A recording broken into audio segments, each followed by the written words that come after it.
Bon dimanche à tous et bienvenue à ce point d'actualité. La mobilisation des recettes fiscales théorisées par un auteur dont l'ouvrage a été baptisé par Robin Minakou. C'est à peu près ce qui est à retenir du livre intitulé Les procédures de dédouanement en RDC, l'expérience du guichet unique de Matadi. Avec le nul d'un but partout à Blida après l'égalité de 2 aussi réalisée à Kinshasa, l'association sportive V-Club est tombée arme à la main face à l'entente sportive de Sétif, victorieuse de la 18e édition de la Ligue des champions de la Confédération africaine de football. La parité en marche des femmes et filles s'estime apte à concourir les élections prochaines municipales, urbaines et locales.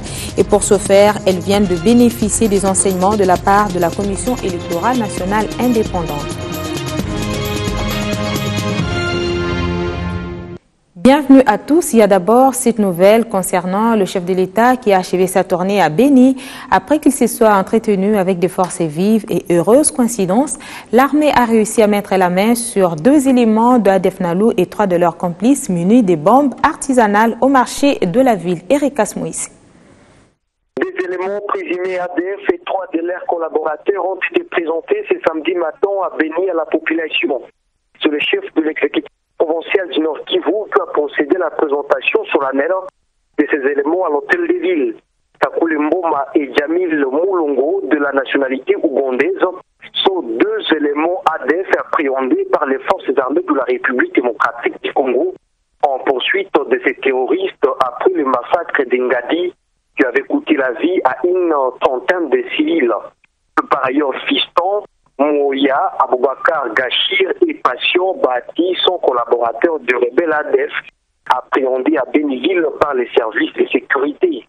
Ils ont été présentés à la population avec des formats de bombes artisanales. Selon Julien Palou Kangia, gouverneur du Nord Kivu, ces gaillards étaient en préparation d'exploser une bombe artisanale en plein marché central de Béni-Kilokwa. Pour le chef de l'exécutif provincial, les capturés sont parmi les responsables des massacres perpétrés en ville et territoire de Béni. En coup de pierre, Julien Palou Kangia a présenté les points rescapés d'une justice populaire à Béni vendredi. Dans ce message, il a appelé la population à la cohabitation ethnique tout en évitant le tribalisme et la xénophobie.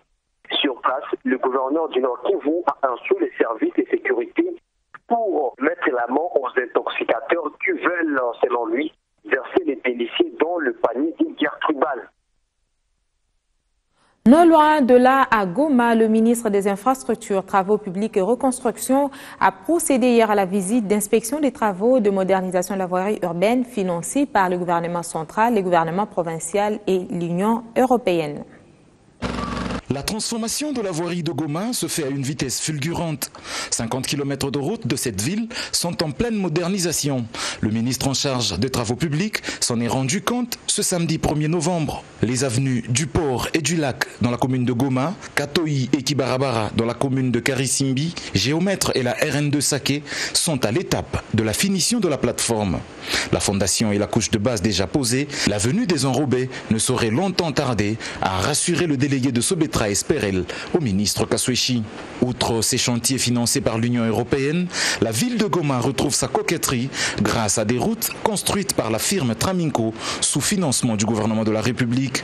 Il s'agit d'un tronçon de la RN2 Saké et de l'avenue des Grands Ronds-Points, encore en chantier. Le kilomètre témoin baptisé Denis Paluku, le boulevard Kanyamouanga et son prolongement vers le marché de Virunga sont aujourd'hui des symboles de la modernisation de la voirie de Goma grâce à un financement du gouvernement Julien Paluku.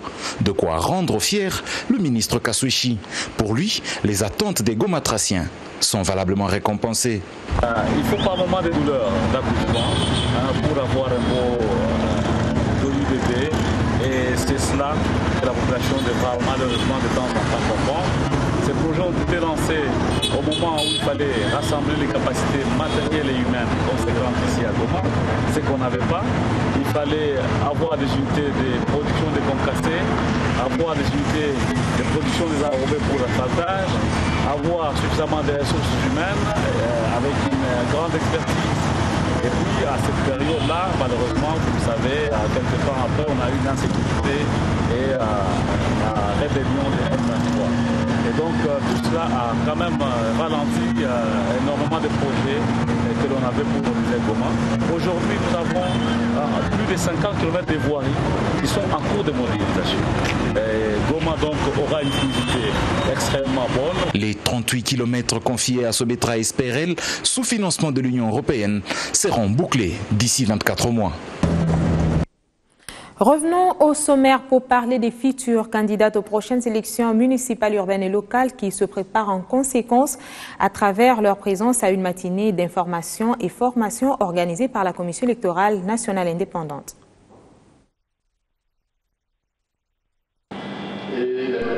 Femmes et jeunes filles, potentielles candidates aux élections, capables de changer la donne électorale. Et pour parvenir à cet objectif, la compréhension et la maîtrise du rouage électoral s'avèrent indispensables. Lors d'une matinée citoyenne d'information et de formation, organisée par la Commission électorale nationale indépendante, les femmes de la société civile, confessions religieuses, politiques, toutes tendances confondues, ont manifesté leur intérêt. Occasion pour cet organe d'appui à la démocratie d'insister sur le civisme politique, gage d'une décrispation du climat électoral. Le civisme politique est très important. La société civile a un rôle important. Préparer la population à savoir quel est le message qu'il faut suivre. Ce n'est pas tout le message qu'il faut suivre. Les gens, ils vont toujours parler. Mais ce n'est pas tout le message qu'il faut suivre. Un message qui divise, ce n'est pas un message électoral. C'est un mauvais message. Un message qui donne une nouvelle idée. Moi, par rapport à celui qui est au pouvoir, moi, voici mon idée. Si j'arrive là-bas, je construirai 10 000 ponts plus que lui. Ça, c'est un bon message. Monitoring reporting des violences liées aux élections faites aux femmes candidates, le mécanisme de la sécurisation du processus électoral, des thématiques bien choisies pour préparer ces potentielles candidates à affronter ce rendez-vous. Assurer la sécurisation du processus électoral avant, pendant et après. Leur expliquer les missions générales, missions particulières, les acteurs impliqués, les structures qui sont appelées à fonctionner comme une espèce de toile d'araignée sur l'ensemble du territoire, de manière à prendre tout ce qui peut se passer, à gérer la sécurisation du processus électoral vraiment à bras le corps. La vigilance des électeurs, les contenus sociaux comme action politique à mener, la fonctionnalité des partis politiques pendant et après les élections, autant d'astuces qui permettront à ces femmes de conquérir le terrain. À propos encore des femmes, 80 d'entre elles en provenance des provinces en préparent à une formation non sur les élections, mais cette fois-ci sur la gestion des ressources naturelles dispensée par la Fondation Osisa. Elle possède désormais des notions de bonne gouvernance en matière de ces ressources naturelles. Patricia Panzo pour les détails. Elles sont désormais outillées afin de briser le silence autour du flou qui existe dans la gestion des ressources naturelles. Ces femmes politiques, celles de la société civile et d'entreprises ont eu 5 jours pour discuter sur la gouvernance des ressources minières, forestières et des hydrocarbures. Une formation quasi importante pour emmener les femmes à bénéficier des ressources issues de ce secteur, et cela pour la reconstruction du pays. Si on a intéressé les femmes, c'est parce qu'effectivement, les combats pour démocratiser la gouvernance des ressources naturelles, pour promouvoir ce développement à partir des ressources naturelles, ça doit être un combat de tout le monde. Lorsque vous rentrez, tout le monde dans vos organisations respectives, vous soyez les témoins des éléments que vous avez acquis ici. Ce que nous mettons en place maintenant, c'est un cadre d'abord virtuel d'échange sur les questions de ressources naturelles. Donc, si vous êtes le plus souvent dans vos mails, et comme nous avons développé les mailing lists, vous serez au parfum de tout ce qui se passe dans ce secteur-là, de tout ce qui est en train de se concocter, de tout ce que nous pensons faire ensemble. L'expertise dont elles viennent de bénéficier est fort saluée. Nous pensons que vraiment nous avons maintenant là une équipe de femmes dynamique, un réseau de femmes et ressources naturelles qui pourront sincèrement influencer les décisions. Donc je crois que les femmes ont compris et tant doté plutôt des instruments et tous les documents tant ratifiés par la RDC que ceux qui sont en notre possession, les documents légaux. Nous pensons que nous serons capables d'amener un changement qualitatif dans notre société. Au niveau provincial, je dois avoir les alliés avec lesquels nous devons travailler pour descendre alors au niveau local, faire passer les messages. Ensuite, ça va nous permettre, comme nous connaissons déjà les problèmes dans ces secteurs, et nous allons maintenant planifier où commencer notre plaidoyer, comment et quand, avec qui. Voilà un peu ce que nous devons faire à notre retour en province. Elles sont désormais 80 femmes experts en la matière, mais la Fondation Ossissa, qui organise ces formations, tient à atteindre le cap de 200 femmes experts en ressources naturelles. Au parti Lumumbiste unifié, cadres et militants sont à l'heure de dresser le bilan du premier cinquantenaire d'existence de la formation politique en vue d'envisager l'avenir des réflexions qui soutiennent sous la présidence du secrétaire permanent et porte-parole du parti. Contre vents et marées, ce parti politique et son emblème devenu mythique a pu résister pendant voilà 50 ans. Une occasion propice pour festoyer, mais également pour évaluer les résultats des efforts déployés tout au long de cette période des luttes. Ces cadres d'échange, des réflexions et de partage d'expériences organisés par le parti Lumumbiste unifié et dont l'inauguration est intervenue ce vendredi en est la preuve. Motiviser, pérenniser les valeurs cardinales de ce parti. Les échanges idéaux valent autant de ciment nécessaire à la consolidation de l'édifice de la refondation de l'État et la nation congolaise. Je vois, et croyez-moi, dans les 50 ans à venir, les forces nationalistes prendre durablement les rênes de ce pays et assumer pleinement sa destinée panafricaine et planétaire.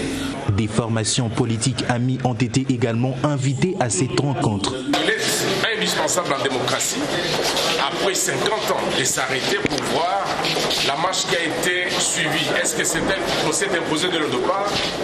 Est-ce qu'elle a été bonne? Est-ce qu'elle a été mauvaise? Parce qu'il faut toujours l'évaluer dans le fonctionnement des partis politiques. S'il n'y a pas d'évaluation, c'est qu'on avance à la réglette. Voilà pourquoi nous félicitons cette initiative du Palou qui prend la responsabilité de pouvoir évaluer la marche parcourue depuis 1960 jusqu'à cette minute. Au cours de ces échanges, des thématiques ayant trait à la vie sociopolitique et économique de la République démocratique du Congo seront abordées du 1er novembre au 27 décembre prochain.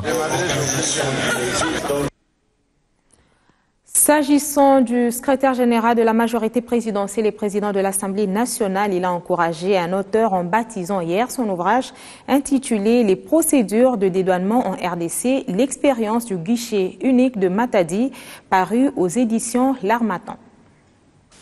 Ces ouvrages superposés sur cette table n'attendent que leur baptême ce samedi.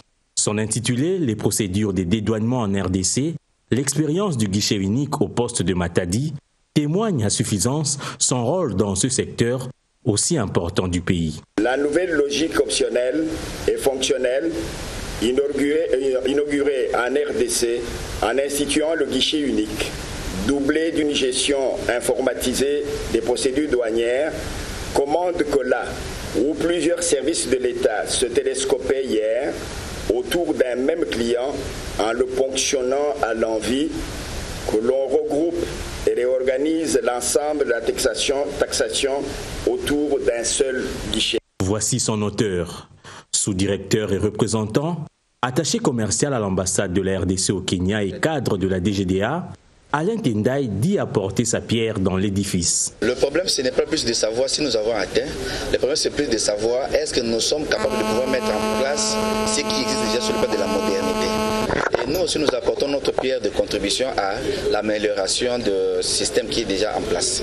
En se déplaçant pour procéder au baptême de cet ouvrage publié dans les éditions L'Harmattan et collection Compte Rendu, le président de l'Assemblée nationale avait un souhait noble. Mon souhait est que cet ouvrage devienne un outil de référence pour tous les chercheurs, les managers, les hommes d'affaires et les douaniers eux-mêmes. Bon vent à cet excellent ouvrage. Des aspirations qui s'inscrivent dans la perspective de l'amélioration du climat des affaires en République démocratique du Congo. Mutation dans le paysage audiovisuel africain, la présentation à Kinshasa de la nouvelle chaîne de télévision A+, a été marquée par une caravane motorisée organisée par Canal+ à travers la ville. La chaîne est désormais disponible sur le bouquet Access de CanalSat. Patricia Panzou, Fogus Malomba pour le reportage. Ils ont fait le tour de la ville de Kinshasa afin de présenter la chaîne A+, aux Kino en particulier et aux Congolais en général. Du rond-point magasin Kitambo au rond-point Willery, en passant par le rond-point Victoire, l'équipe Canal+ RDC était très visible à Kinshasa.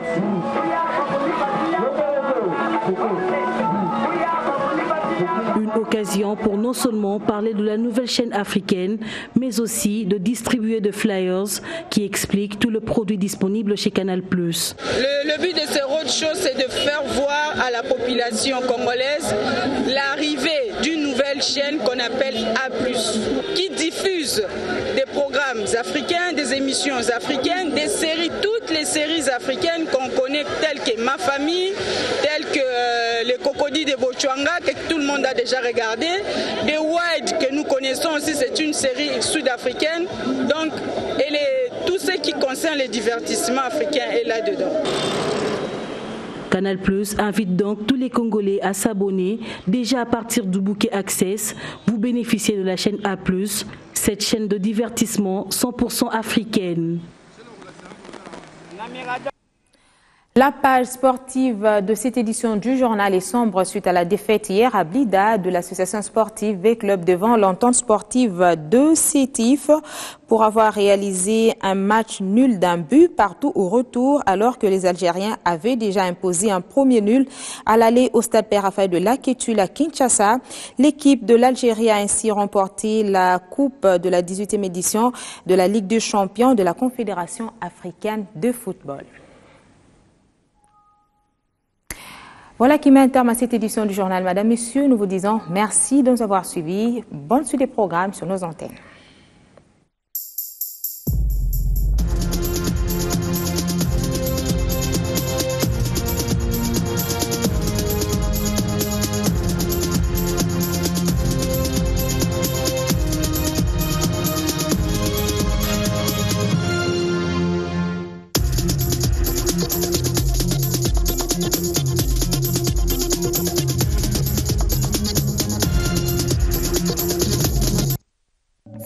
Vous a été offert par Honda, le pouvoir de rêve.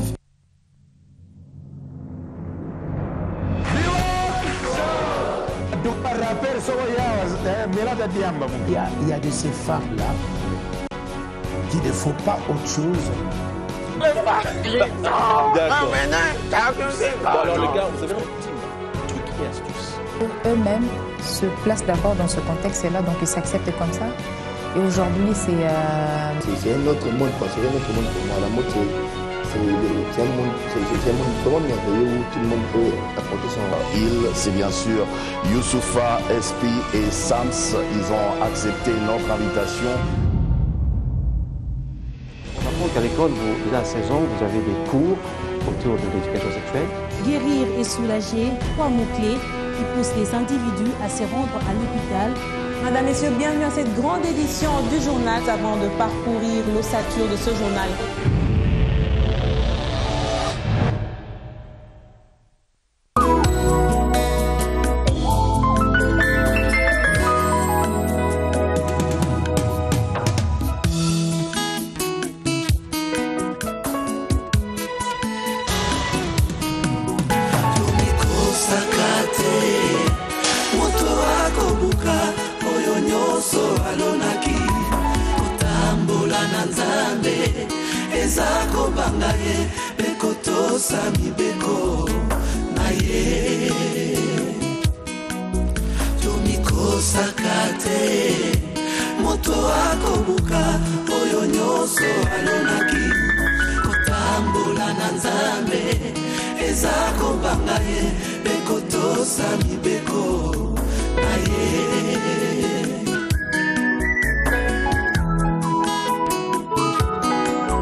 berger ezali nde nani?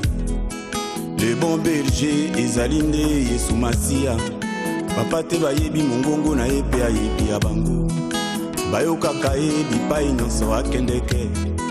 Ata aleki na gauche bakoyoka mongongo na ye.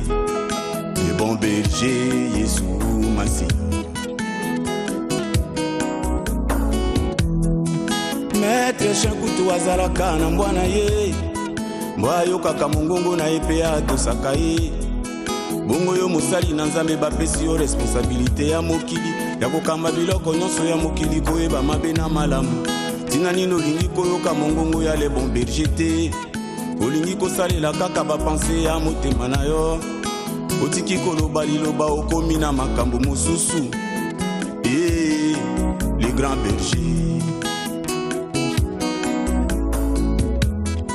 Mokolo ya suka ekozala na bangomba mibale. Moko na loboko ya mwasi pe ya mobali. Okotala vina onyoso filme nyonso ya vina onyoso elekaka. Ezalaka nango pe kaka na banzela mibali. Wana okomona bipai nyonso corruption ezalaka te yawi. Malheur au pasteur qui détruit zéro et qui disperse les troupeaux de mon pâturage. Vous avez dispersé mes brebis. Vous n'avez pas pris soin de mes brebis. Voici je vous châtierai à cause de vos méchancetés. Prophètes et sacrificateurs qui sont corrompus. Même dans ma maison je vois toute leur méchanceté.